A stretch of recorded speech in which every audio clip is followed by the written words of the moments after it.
Seja bem-vindo ao telecurso de Introdução à Ciência Política. Vamos andar pelas origens da política como ciência e como filosofia. Vamos explorar também o universo político brasileiro, compreensível para alguns, um mistério para muitos. E você vai ver que ciência e filosofia não são a mesma coisa.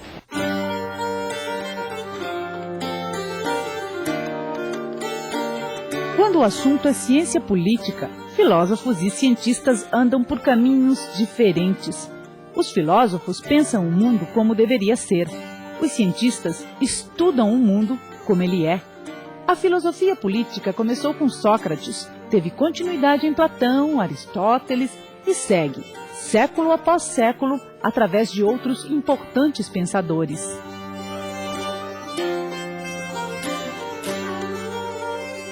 A filosofia trabalha no plano da idealização das verdades sobre os homens e suas formas de coexistir em sociedade. A ciência interpreta o mundo a partir da realidade. Mas a ciência política, ainda que baseada nestas interpretações pragmáticas, não pode prescindir da teoria filosófica consolidada através dos tempos, porque ciência e filosofia aliadas constroem as soluções necessárias aos conflitos sociais e políticos. Não podemos confundir ciência com filosofia. Mas quem vai nos explicar isso de verdade é o professor Otaciano Nogueira Filho. Ele vai estar conosco em todas as aulas daqui para frente. Professor, é preciso mesmo se fazer essa distinção entre o que é a filosofia política, o que é a ciência política. A filosofia é o idealismo, é um ideal de um pensador, e a ciência é a realidade? Exatamente isso. O que faz o filósofo político, o que fizeram os filósofos políticos ao longo da história? Eles idealizaram os modelos de democracia, de autocracia, né? Todas essas palavras de origem grega que nós conhecemos, timocracia, etc. E o que fizeram os cientistas e o que fazem os cientistas políticos? Na realidade, eles descrevem as coisas como devem ser. Então a diferença entre ciência e filosofia está exatamente nessa distinção. A filosofia política estabelece como as coisas devem ser. E a ciência política descreve as coisas como elas devem ser. Ou seja, usa a realidade para explicar a própria realidade. Desses filósofos históricos da antiga Grécia, Roma, o que nós herdamos, o que foi de importante que ficou desse dever ser da política? Ficou tudo, ou quase tudo do que eles imaginaram, do que eles pensaram, do que eles deixaram como legado da sua especulação, do seu pensamento e das suas proposições. Tudo isso nós herdamos, a começar pelas próprias palavras. Eu já me referi aqui a algumas delas: a democracia, a timocracia, a autocracia, a aristocracia. Todas essas palavras são de origem grega, são gregas, e nós as utilizamos até hoje. Por quê? Porque os conceitos não mudaram, os conceitos são os mesmos. O que mudou foi a realidade. E aí é preciso lembrar uma outra particularidade.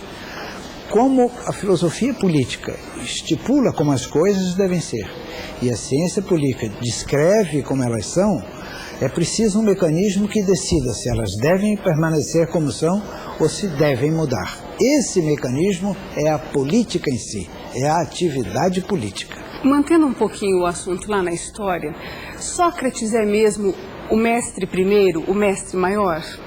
De todos eles é considerado o fundador da ciência política, né? Ele tinha como lema: conhece-te a ti mesmo.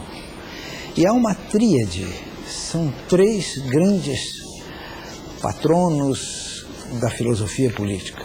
Sócrates, de cujas especulações nós nada conhecemos.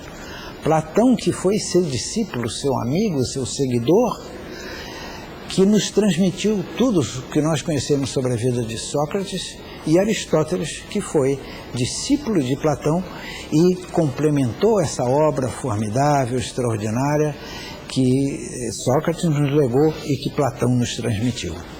Professor, a filosofia, se ela é o dever ser e a ciência é o que tem que ser, No que se baseiam ou no que se basearam os filósofos também quando fizeram suas avaliações e suas preleções? Se o cientista se baseia no real, no que acontece, no que se baseia o filósofo para dizer isso deve ser assim? Ele formula o ideal.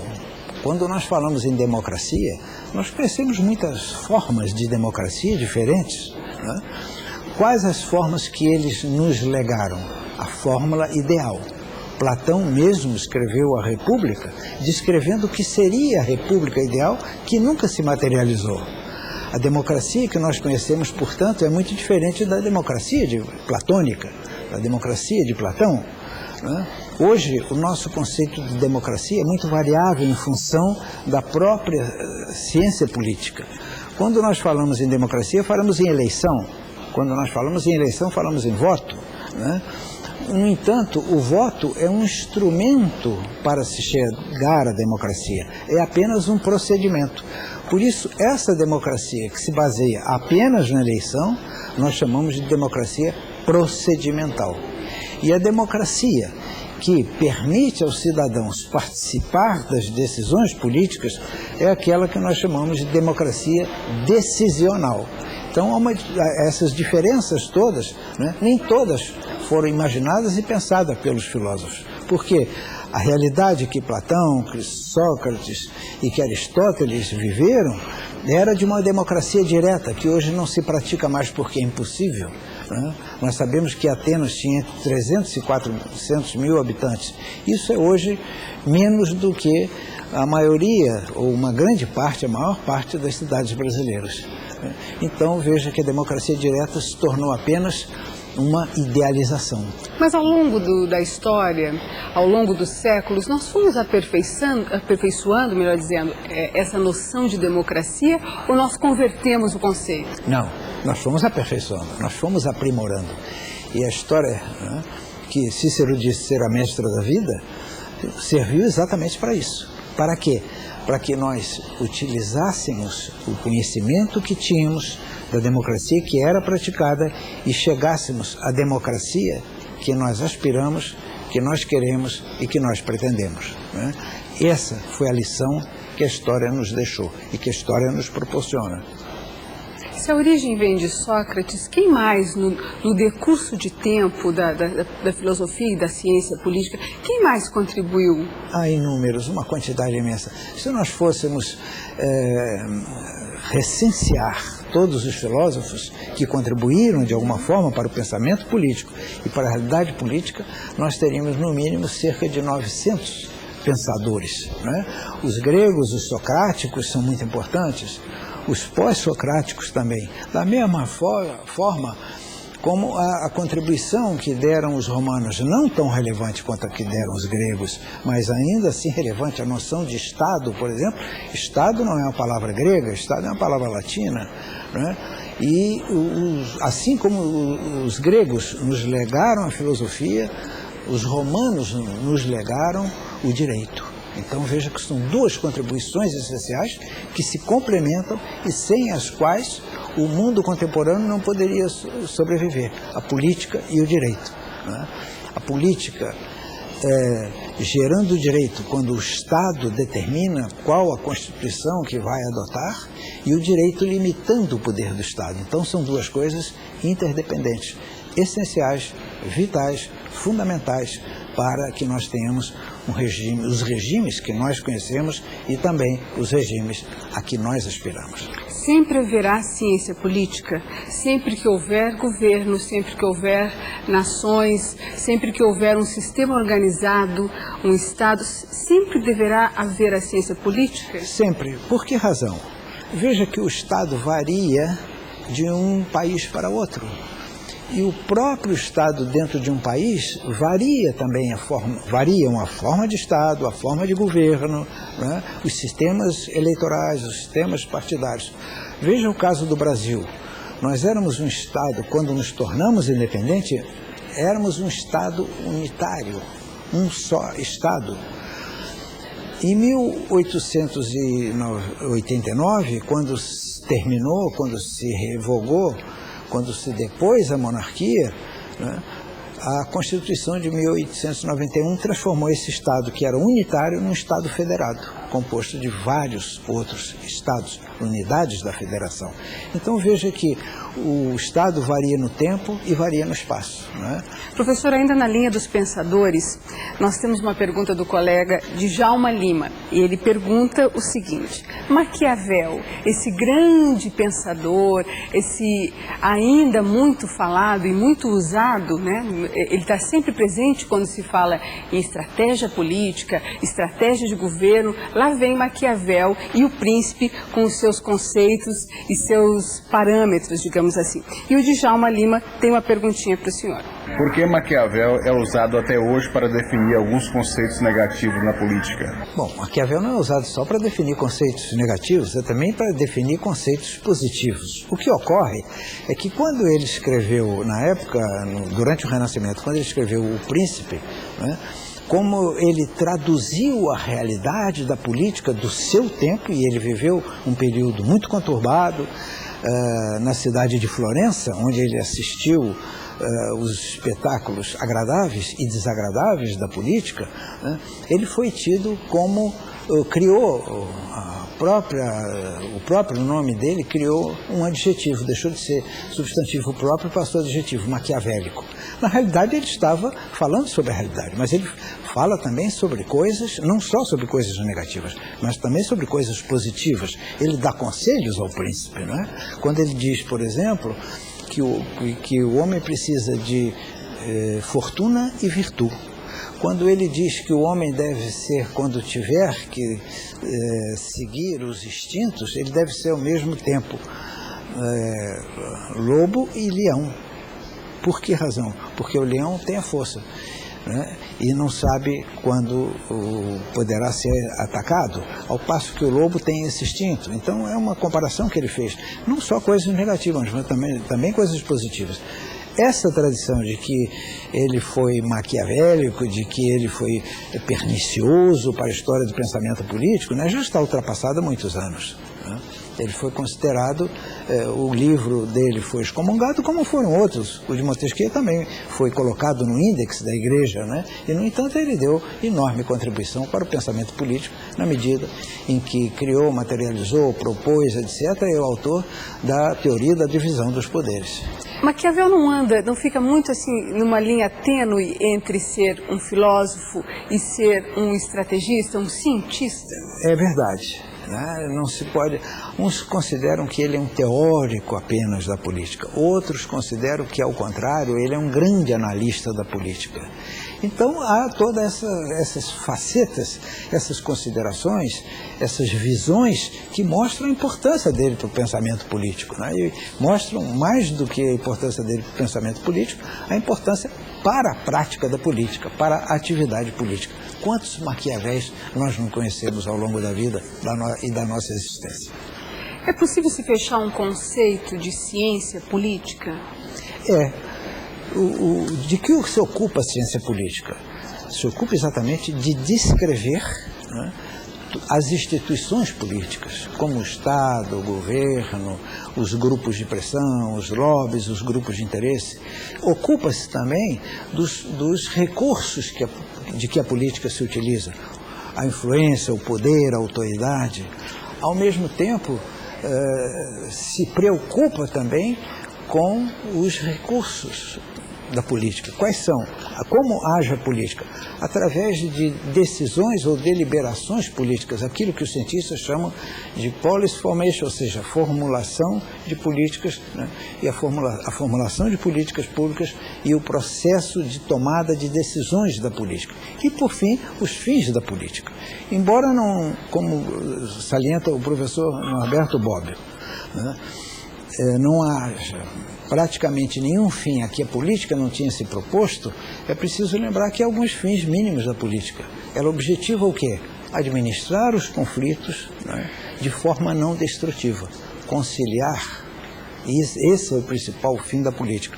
E o contrário da política é exatamente aquilo que Clausewitz definiu: a guerra. A guerra é a continuação da política por outros meios. Que meios? Os meios destrutivos. A política é ao contrário, é o uso a aplicação dos meios não destrutivos para solucionar os conflitos. A sociedade e os fenômenos pelos quais ela passa é uma ferramenta da ciência política? É uma ferramenta, sobretudo, da sociologia política, que é outro campo, que estuda a influência da política na sociedade, estuda a relação entre o poder político e a sociedade, e basta lembrar as grandes expressões da sociologia política, né? Nós temos aí Robert Michels, que fez um dos primeiros estudos sobre os partidos políticos. É o caso do Gaetano Mosca, do Vilfredo Pareto, com a teoria das elites. É o caso do Max Weber, né, com os diferentes tipos de autoridade. São sociólogos, todos, né, que cuidaram de uma parte de que a ciência política não cuida, que é a sociologia política. E continuam dando sua enorme contribuição para que a gente entenda os limites da política e a importância da sociologia política para a análise política, né, e para a análise da sociedade. Antes de entender da engrenagem política, tem que entender de gente.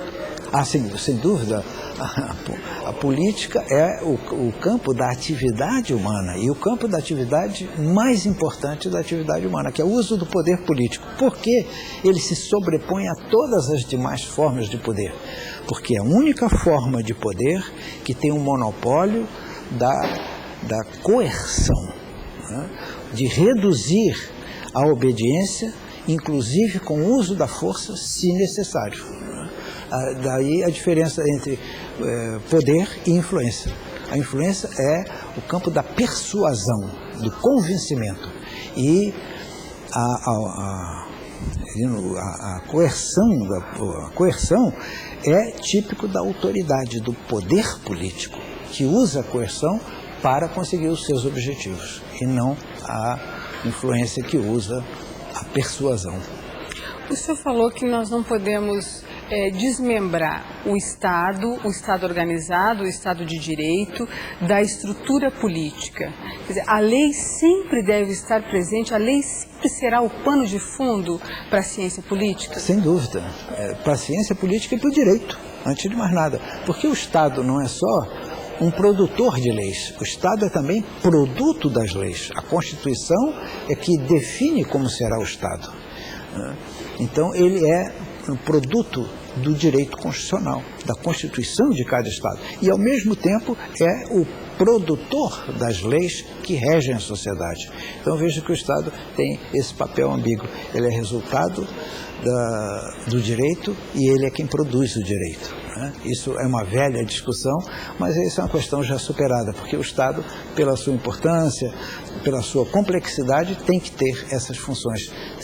Como ele exerce o poder político, ele tem que ser limitado politicamente.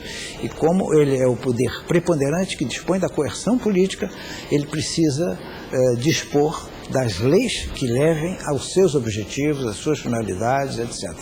E como manter uma coerência entre sistema de governo, sistema legal e sistema político? É difícil chegar a esse ponto? Não.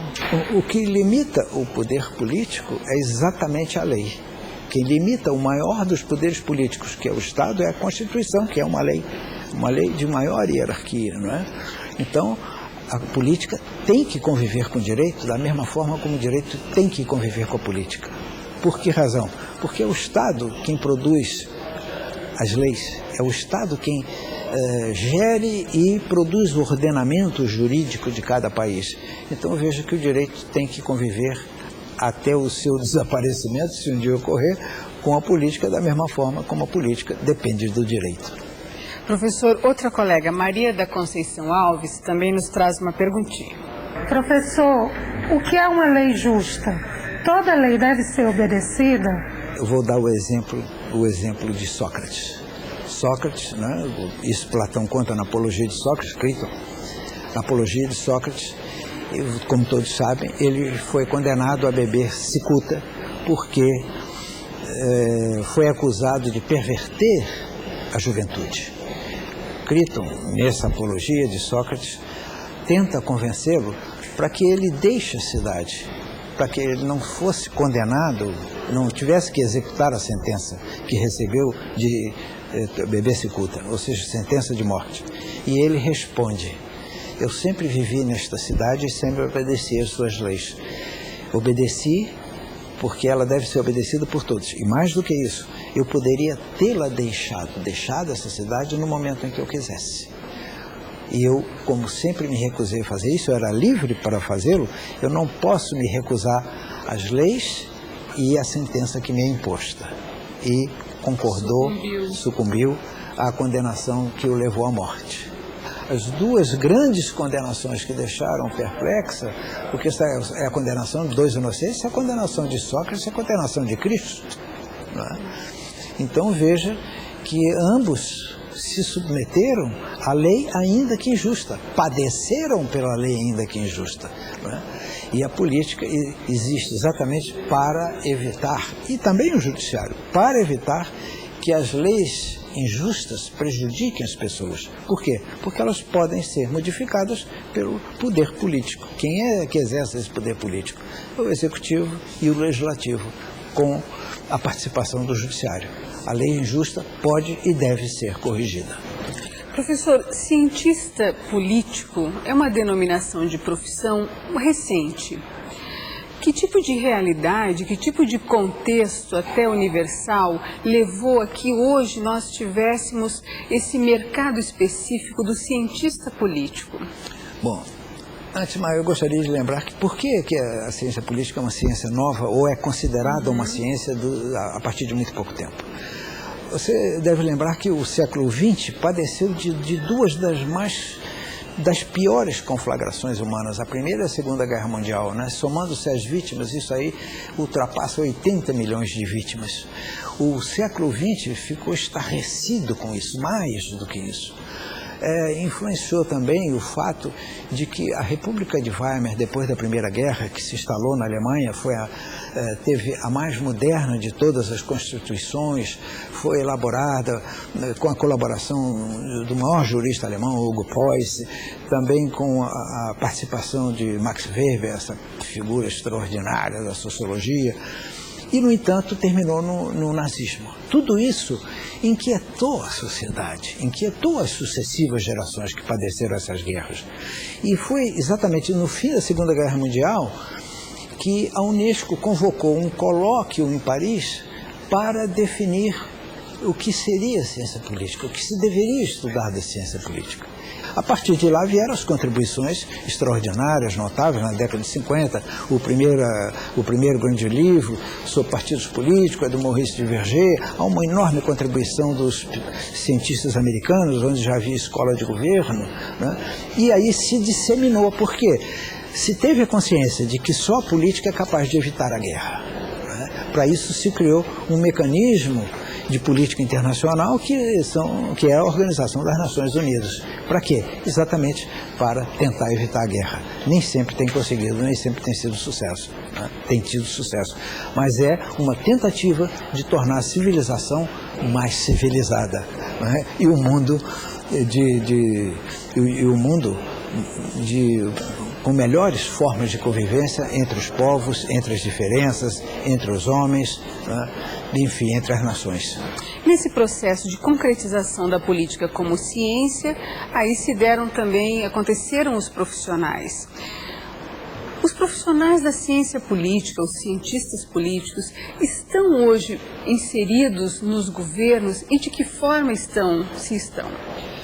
Bom, de inúmeras maneiras. Você tem, na presidência da República, você já teve um sociólogo que é especializado, ele é doutorado em ciência política.